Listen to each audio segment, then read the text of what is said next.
My self Bharat Pawar team Vashishtha. और आज मैं आपको मिलाने लाया हूँ वशिष्ठ परिवार की लाडली बेटी मिस्त्री सेवी से। इनके बारे में मैं थोड़ा सा बता दूं आपको। वशिष्ठ परिवार से इनका सफर बहुत पुराना है और छोटी क्लास से इनने वशिष्ठ में पढ़ाई स्टार्ट की थी और आज ये आईआईटी बॉम्बे में है। तो आज मिलते हैं इनसे और बातचीत करते हैं और जानते हैं इनके बारे में पूरी कहानी। हेलो बेटा, good morning. Hello sir.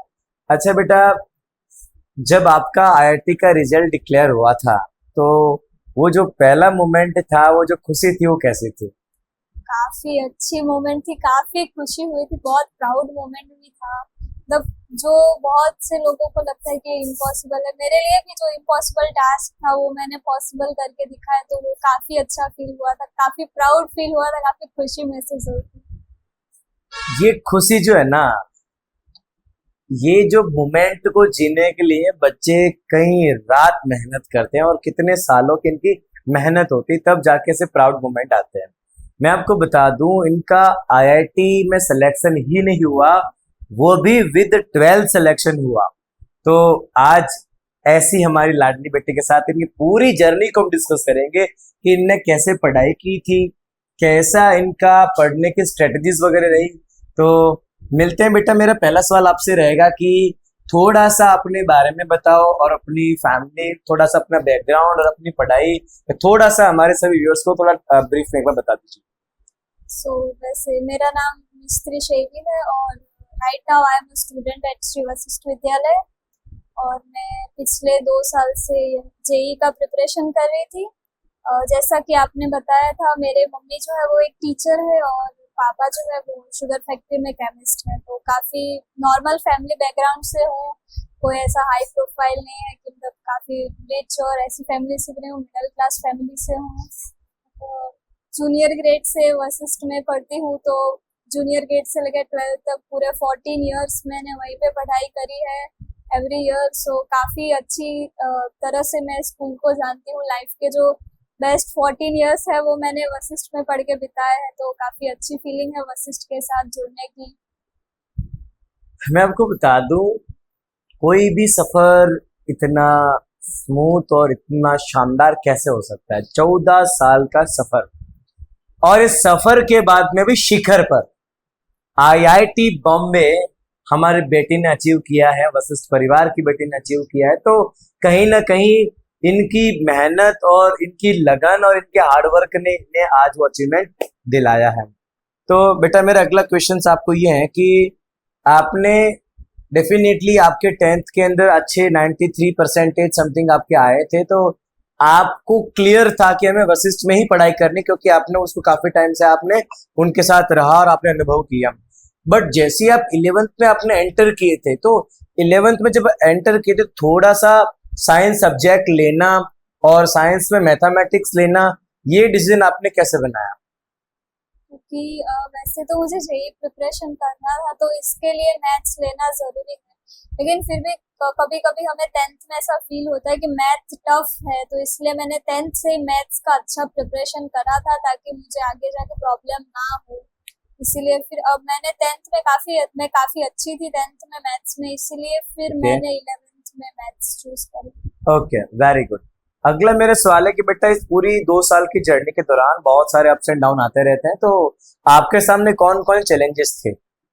Challenges में तो खास बहुत बड़े चैलेंजेस होते हैं, जो कि है जेई के प्रिपरेशन के टाइम के, कि पेपर कैसे अटेम्प्ट करें, पेपर का टाइम मैनेजमेंट है, एनालिसिस है, और फिर वो 3 सब्जेक्ट का पढ़ के फिर उसको एक पेपर में उतारना 3 घंटे में, वो शायद काफ़ी टफ था, जिसको मुझे सीखने में काफ़ी ज़्यादा टाइम लगा है।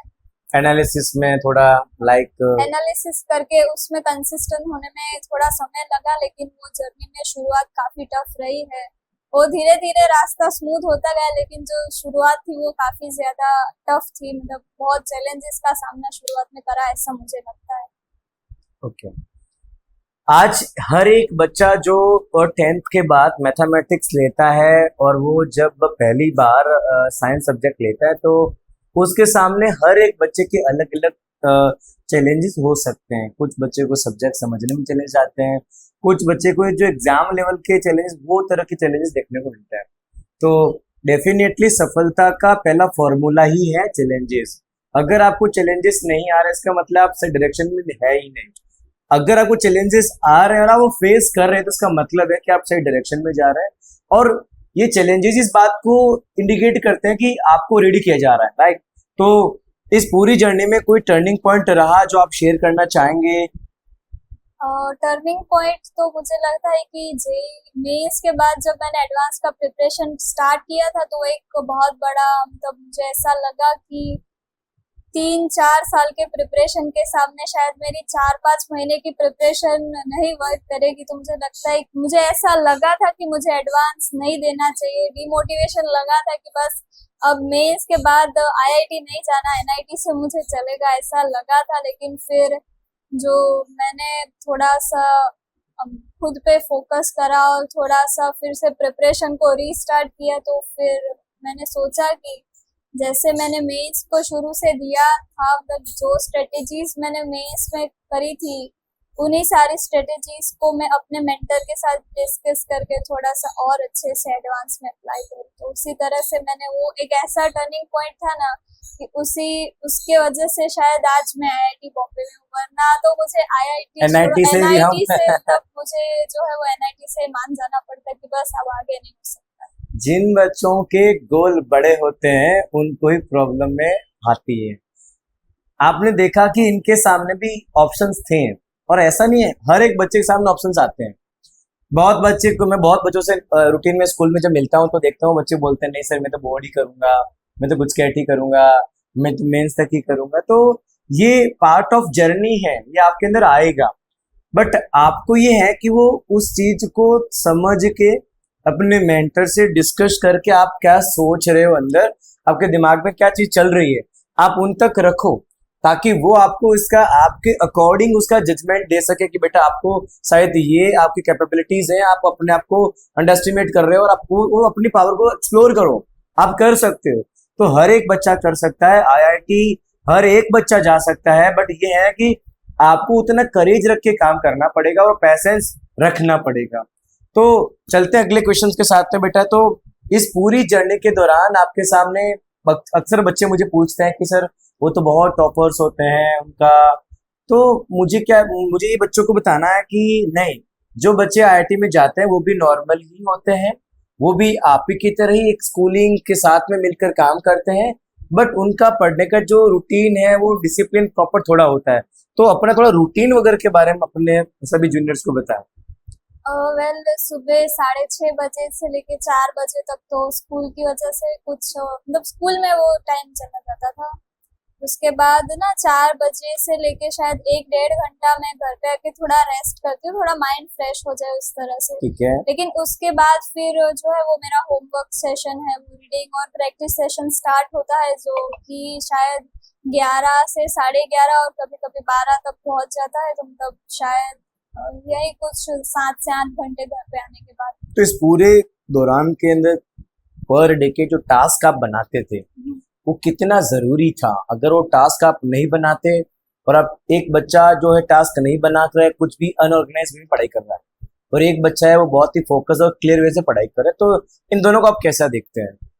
मुझे लगता है कि जो क्लियर वे से करता है उसके लिए थोड़ा इजी रहता है, क्योंकि क्या है, अगर आप अनऑर्गेनाइज्ड काम करेंगे तो फिर वो कहीं ना कहीं किसी ना किसी शेड्यूल के साथ क्रॉस हो जाएगा।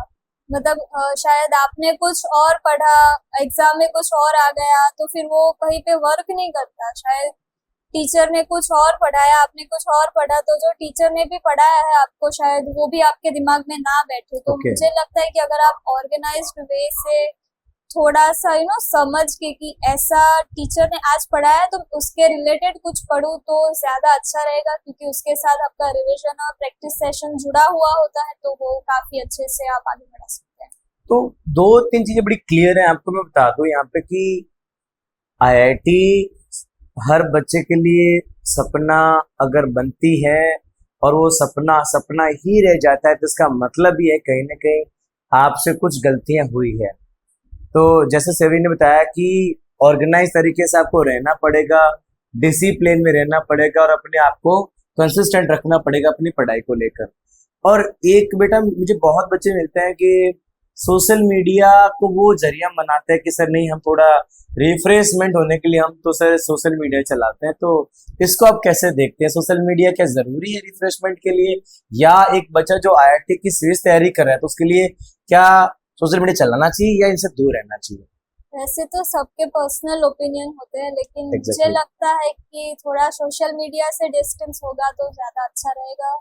और अगर सोशल मीडिया से थोड़ा दूर भी रहेंगे तो वो क्या है, वो एज ए योर सेल्फ आपके लिए भी अच्छा रहता है। वो थोड़ी सी जो डिमोटिवेशन और कुछ चीजें होती है ना, फिर वो सोशल मीडिया से एंटर करती है, तो वो उससे तुरंत दूर ही रहना आपके अच्छी बात दिमाग में बैठ जाती है। है। अच्छा, तो ये थोड़ा सा एक क्वेश्चन मेरा ऐसा भी, कुछ बच्चे बोलते हैं सर ऑनलाइन एजुकेशन जो है हमें उधर जाना चाहिए या हमें ऑनलाइन बहुत ज्यादा अच्छा होता है। तो आप इसे कैसे देखते हैं कि स्कूलिंग के साथ में अगर रहकर और अगर अपने मेंटर और टीचर को अगर थ्रू आउट फॉलो किया जाए तो दोनों को आप क्या कैसे प्रायोरिटी या क्या इसको समझते हैं? मुझे लगता है ऑनलाइन से ज्यादा ऑफलाइन आप टीचर के साथ जो टीचर पढ़ाते हैं सबको वहां पे पढ़े तो ज्यादा अच्छा रहेगा। क्योंकि वहां पे टीचर होते हैं, वो आपको जेन्युइनली आपकी शक्ल देख के कभी कभी उनके पता चले इसे समझ में नहीं आया तो एग्जैक्टली। आपको वो शायद दूसरी बार आपकी शक्ल देख के शायद दूसरी बार भी समझाते, लेकिन वो राइट। ऑनलाइन में पॉसिबल नहीं है। मेरा एक सवाल बेटा आपसे और है कि 14 साल की सफर आपका वशिष्ठ के साथ में रहा और आपने यहाँ पे 2 साल की जर्नी की। इस जर्नी के दौरान आप अपने टीचर्स के बारे में और वशिष्ठ के सिस्टम है, इनके एग्जाम सिस्टम है, बच्चों की रिवॉर्ड सेरेमनी है और बच्चों के आपके डाउट सेशन वगैरह, तो ये कैसी यहाँ की व्यवस्था है, थोड़ा इनके बारे में क्या कहना चाहोगे? वो मुझे लगता है काफी कंप्लीट, मतलब जो सिस्टम पूरा है वो टीचर्स का सपोर्ट भी काफी अच्छा है, उनका गाइडेंस भी बहुत वर्क कर रहा है। और खास करके जो एग्जाम पैटर्न्स है वो लाइक एक चैप्टर होता है, चैप्टर स्टार्ट हुआ तो एक इजी लेवल का जो है वो मॉक टेस्ट आएगा, फिर वो 15 दिन के बाद उससे थोड़ा टफ लेवल का आएगा, और फिर उसके बाद थोड़ा सा हार्ड लेवल का आएगा। तो मतलब आप ट्रेन हो जाओगे 3 मॉक्स देके कि भाई इजी टाइप का आएगा, मॉडरेट भी आएगा और हार्ड भी आएगा। तो एग्जाम काफी अच्छे रहे। और फिर जो जैसे मेंस नजदीक आए थे तो हमने बहुत सारी मॉक्स दी थी, या कहे तो हर रोज एक मॉक्स ऐसा लगभग कितनी मॉक टेस्ट दे दी होगी आपने लास्ट लास्ट मोमेंट के ऊपर? मेंस तक तो मैंने शायद 100 तक मॉक टेस्ट दे ही दी होगी, तो काफी आप सुन रहे हैं 100 मॉक टेस्ट? एक आईआईटी में जाने के लिए 100 तो है ही है, अब सुनो और आगे। एडवांस की प्रिपरेशन में हर दूसरे दिन मॉक टेस्ट दिए हैं, तो वो भी शायद 30 या 35 6 घंटे की, राइट? हाँ। Are you getting my point? हर रोज या एवरी अल्टरनेट डेज में आपको 6 घंटे एग्जाम की प्रैक्टिस करनी पड़ रही है, तब जाके भैया आईआईटी मिलती। तो ये रेगुलर एग्जाम देना कितना हद तक आपको बेनिफिशियल हुआ? रेगुलर एग्जाम देने से सर मुझे ऐसा लगता है कि जो एग्जाम टाइम पे जो हमें फियर होता है ना कि पेपर कैसा आएगा, कैसे देंगे, टाइम मैनेजमेंट कैसे करेंगे, वो सारे डर निकल जाते। क्योंकि आपने इतने सारे एग्जाम दिए होते हैं तो आप ना वो पूरी तरीके से अंदर से तैयार होते हैं कि अगर पेपर टफ आ गया तो मैं ये चेंज करूंगी, या फिर पेपर इजी आ गया तो मैं कुछ इस तरह से करेंगे। तो हमारे पास क्या वो पेपर अटेम्प्ट करने की पूरी की पूरी स्ट्रेटेजी होती रेडी है। रहती है। तो आपका माइंड ना वो प्रेशर की वजह से कभी ऐसा फील नहीं करता कि नहीं यार ये नहीं होगा वो नहीं होगा, बस वो जो दिमाग में अननेसेसरी जो प्रेशर आता है, फील होता है ना वो दिमाग में जो, वो नहीं होगा। काफी शांत माइंड से आप वो एग्जाम दे पाएंगे। इसमें पूरी जर्नी में आपको वशिष्ठ का जो स्टडी मटेरियल है वो कैसा सपोर्टिव रहा आपको? और अक्सर मैं देखता हूँ बहुत सारे बच्चे बहुत सारी बुकें इकट्ठी कर लेते हैं, तो वशिष्ठ का स्टडी मटेरियल से आपको कैसे सपोर्ट, कितना सपोर्ट मिला? मुझे लगता है कि सारा जो स्टडी मटेरियल है ना वो एकदम 100% कंप्लीट है, क्योंकि जितने चैप्टर्स के जितने टॉपिक्स है और उनसे रिलेटेड जिस टाइप के क्वेश्चन, जो भी वैरायटीज के क्वेश्चन है, वो सारे उसमें शायद 2 या 3 पर अवेलेबल है सब कुछ। और बहुत सारे मतलब पिछले शायद 12 या 13 साल के मुझे पता है तब तक के क्वेश्चंस दिए हुए हैं। तो पिछले सालों से जो ट्रेंड चला आ रहा है वो काफी अच्छे से आप समझ सकते हो। तो मुझे लगता है कि वो काफी रिलायबल है और दूसरी बुक्स की तो कोई जरूरत ही नहीं है। बच्चे कहीं ना कहीं जब घर पे सेल्फ स्टडी करते हैं या इतने सारे जो क्वेश्चंस बच्चे लगाते हैं तो बहुत सारे डाउट भी आते होंगे। तो बेटा आपके जो डाउट्स थे तो वो डाउट कैसे सॉल्व हुए थे और कैसे फैकल्टी का आपको सपोर्ट रहा? एवरी सब्जेक्ट में सर, हर एक क्वेश्चन के थ्रू हम हो चुके थे ऑलमोस्ट। ओके। सो अगर आपको कोई भी डाउट हो तो हमारे टीचर्स बहुत अच्छे हैं और उन्होंने ना हमें हर एक क्वेश्चन के, अगर आपको छोटे से छोटा भी डाउट हो तो वो हमें सॉल्व करवाया है। तो डाउट सेशन तो काफी अच्छे रहे हैं हमारे, और मुझे काफी उसके वजह से फायदा भी हुआ है कि शायद मुझे डाउट है और सर ने समझा दिया, तो फिर क्या है कि उसकी वजह से आगे कोई प्रॉब्लम नहीं है। वरना क्या है, वो दिमाग में घूमता रहता है कि कोई ऐसा बोल रहा है, कोई ऐसा बोल रहा है, तो क्या करूं। अच्छा, ये कुछ बच्चे जो है पेपर एनालिसिस करते हैं आफ्टर एग्जाम और कुछ बच्चे घर जाके पेपर को रख देते हैं। तो क्या लगता है जो बच्चे आईआईटी को लेकर सीरियस है उनको पेपर एनालिसिस करना चाहिए?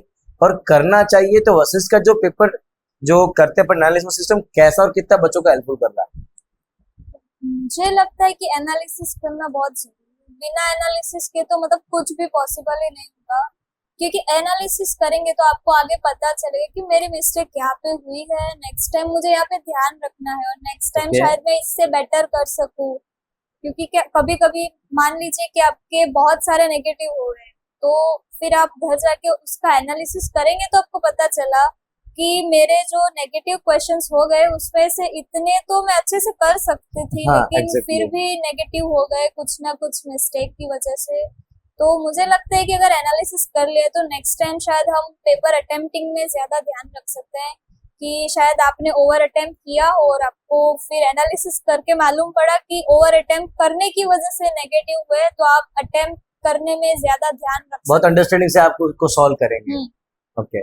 तो कहीं ना कहीं आपने देखा कि पेपर करना तो है ही, पर पेपर करने के बाद उसका उतना ही जरूरी है कि उसको एनालिसिस करें और उसके आपके जो भी मिस्टेक्स हैं, आपके क्वेश्चंस कितने रॉन्ग हुए या आपने नॉट अटेम्प्ट किए हैं, तो कोई तो रीजन रहा होगा इनके पीछे। उन रीजन को आइडेंटिफाई करने की कोशिश करें और उनको आप अपनी बुक में लिखें और अगले पेपर में जाने से पहले उनको एक बार रिवाइज करके जाएं ताकि गलतियां दोबारा आप ना रिपीट ना करें।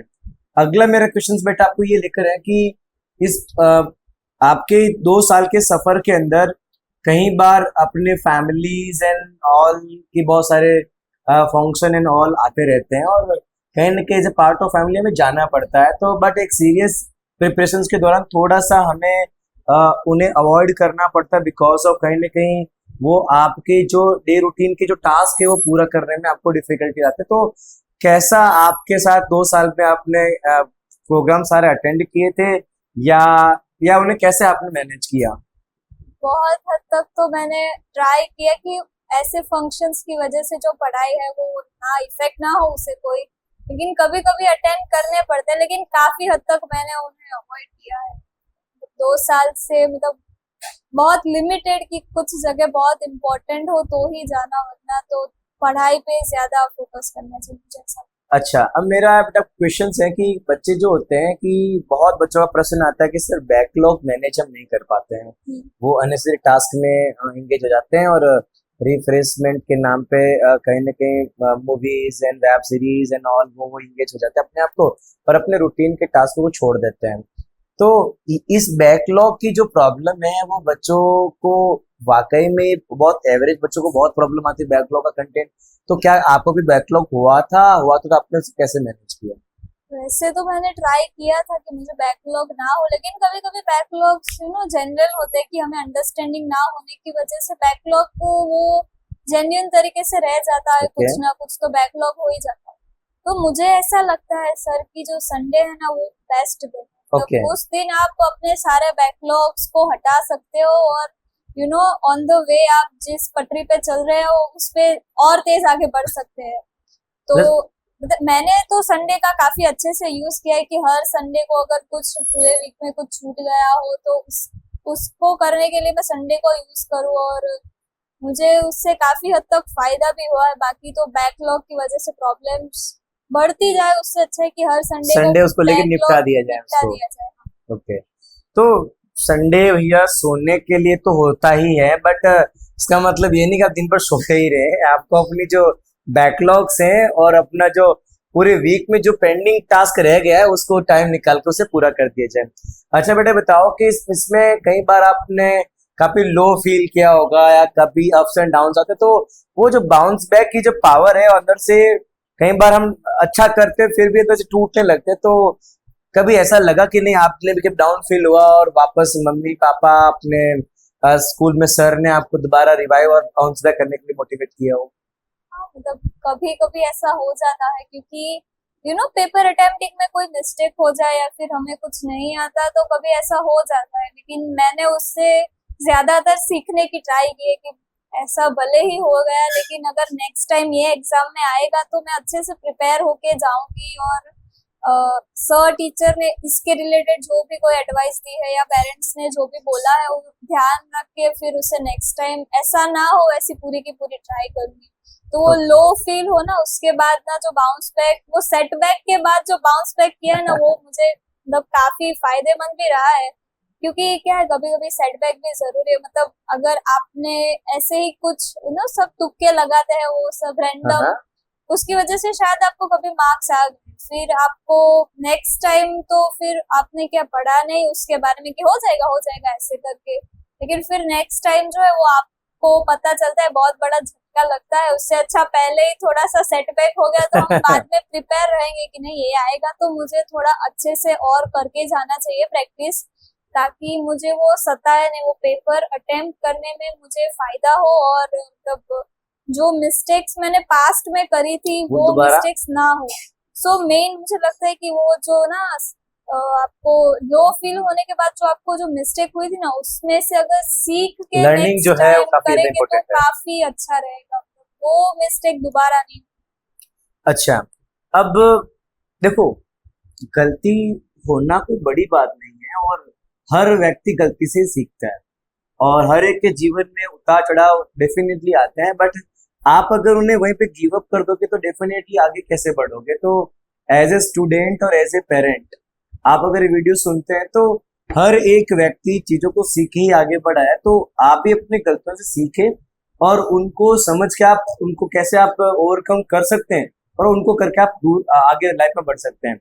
अच्छा, पर्टिकुलर सब्जेक्ट में ऐसा कोई सब्जेक्ट हो जिसने आपको बहुत परेशान किया हो और आप भी डटे रहे उसके पीछे, छोड़ा नहीं उसको, तो वो कुछ है तो उसके बारे में क्या कहना चाहोगे? वैसा तो एक सब्जेक्ट है फिजिक्स, मुझे काफी अंडरस्टैंडिंग बेस पे 11th में मुझे काफी परेशानियां हुई थी, क्योंकि वो कुछ मैथ्स के कंसेप्ट उसमें लगते हैं और फिर आपको कुछ आपकी खुद की अंडरस्टैंडिंग भी चाहिए, तो वो शुरुआत में मुझे फिजिक्स ने ना बहुत सताया था, काफी मैथ से ज्यादा टफ मुझे तब फिजिक्स लगता था। लेकिन फिर उसके पीछे जैसे आपने कहा कि डटे रहना चाहिए, वो सर ने जो एडवाइस दिए उसको फॉलो किया, उन्होंने जैसा प्रैक्टिस करने को बोला, जैसे बेसिक क्लियर करने को बोला, मैंने वो सब किया, तो फिर आप मानोगे नहीं मैं फिजिक्स में वन ऑफ द बेस्ट, मैंने वन ऑफ द बेस्ट दिया है फिजिक्स में। उसके बाद तो वो फिजिक्स, जिस फिजिक्स से डर लगता था ना उस फिजिक्स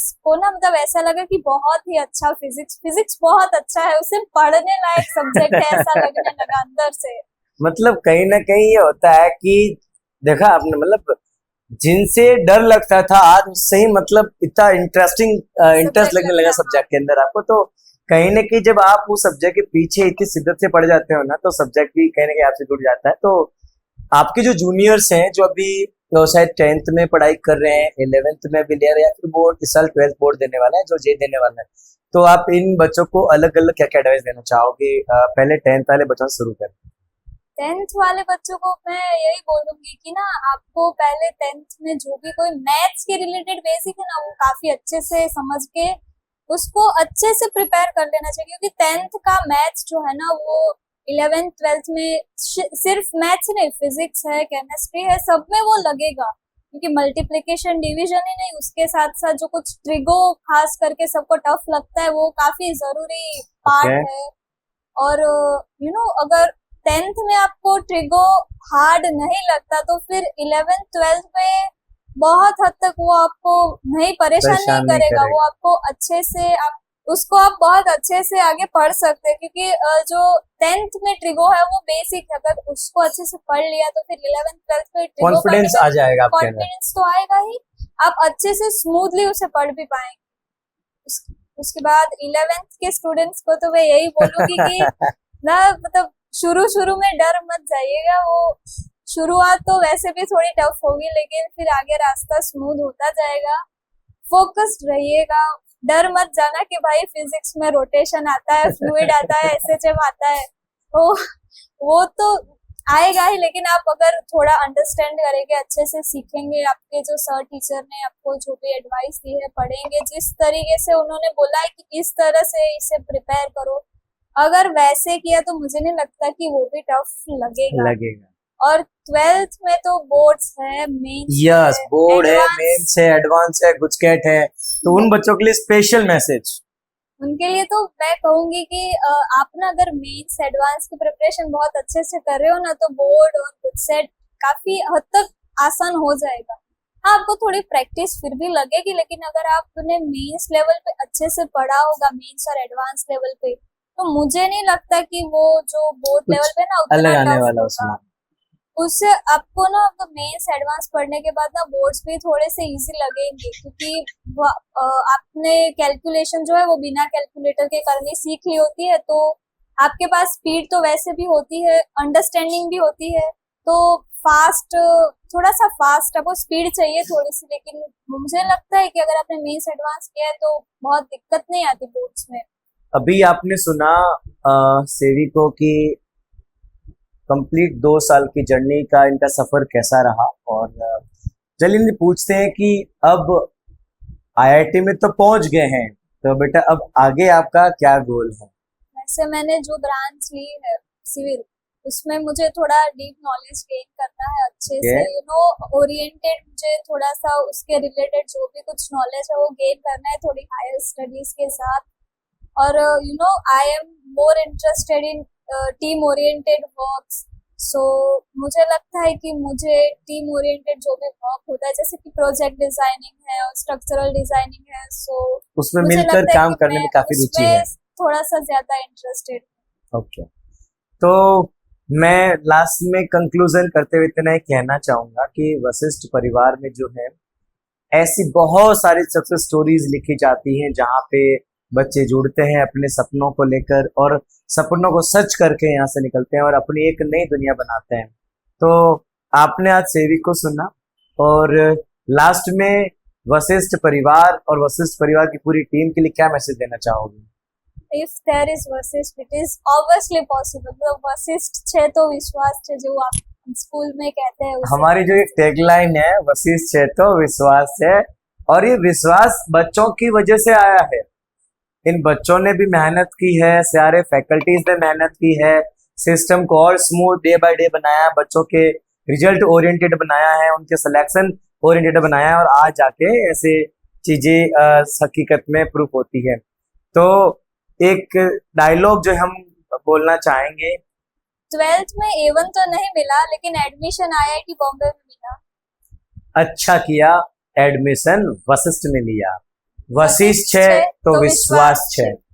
बच्चे कॉम्पिटिशन्स की तैयारी करते हैं, पर आज हम जानते हैं कि एक जिस बच्चे को आईआईटी बॉम्बे मिला है, तो एक्चुअली में पेपर अटेम्प्ट करने की स्ट्रेटेजी क्या होती है और क्या होनी चाहिए, तो बेटा इसके बारे में क्या बताना चाहोगे? वैसे तो मुझे सर ऐसा लगता है कि आप आप जिस सब्जेक्ट में ज्यादा अच्छे हैं उससे पहले अटेम्प्ट करना चाहिए। लेकिन फिर भी मुझे लगता है कि फिजिक्स और केमिस्ट्री दोनों में से आप जिस सब्जेक्ट में अच्छे वो पहले आपको करना चाहिए, और मैथ्स को मुझे लगता है कि लास्ट में रखना चाहिए। जैसे कि हमारे सर टीचर भी बोलते थे कि जो 80 मिनट्स का टाइम है वो आपको मैथ्स को देना चाहिए, लेकिन लास्ट में। पहले फिजिक्स और केमिस्ट्री में से आप जिस सब्जेक्ट में अच्छे हैं उससे पहले करिए, उसमें आप अच्छे से अटेम्प्ट कीजिए, 1 राउंड या 2 राउंड स्ट्रेटेजी यूज करके अटेम्प्ट कीजिए, और उसके बाद जो 80 मिनट्स से 80 से 90 मिनट्स आप मैथ्स को दीजिए। वो काफी मुझे लगता है कि फायदेमंद है, और इसी तरह से अगर आपने अटेम्प्ट किया तो मुझे लगता है कि आप अच्छे से स्कोर भी कर पाएंगे। तो कहीं ना कहीं पेपर को अटेम्प्ट करने के लिए आपके माइंड को और स्ट्रेटजी को दोनों को अलाइन करना पड़ेगा। अगर आप तरीके से, अगर आप step by step paper attempt करेंगे तो शायद आपके जीतने के चांसेस ज्यादा है, रेदर देन कि जो आपको टफ लगता है उसमें पहले उसको उठा लिया, आपका टाइम मैनेजमेंट बिगड़ जाएगा और अल्टीमेटली फिर वही होगा जो जिस चीज का डर था। तो इसीलिए हमेशा स्ट्रेटजी के साथ टीचर्स की मेंटोरशिप को लेना ना भूले और इसी प्रकार की बहुत सारी सक्सेस स्टोरीज को सुनने के लिए हमारे साथ जुड़े रहे। धन्यवाद, नमस्कार, जय हिंद, जय भारत। 12th में A1 तो नहीं मिला, लेकिन एडमिशन IIT बॉम्बे में मिला। वशिष्ठ છે તો વિશ્વાસ છે।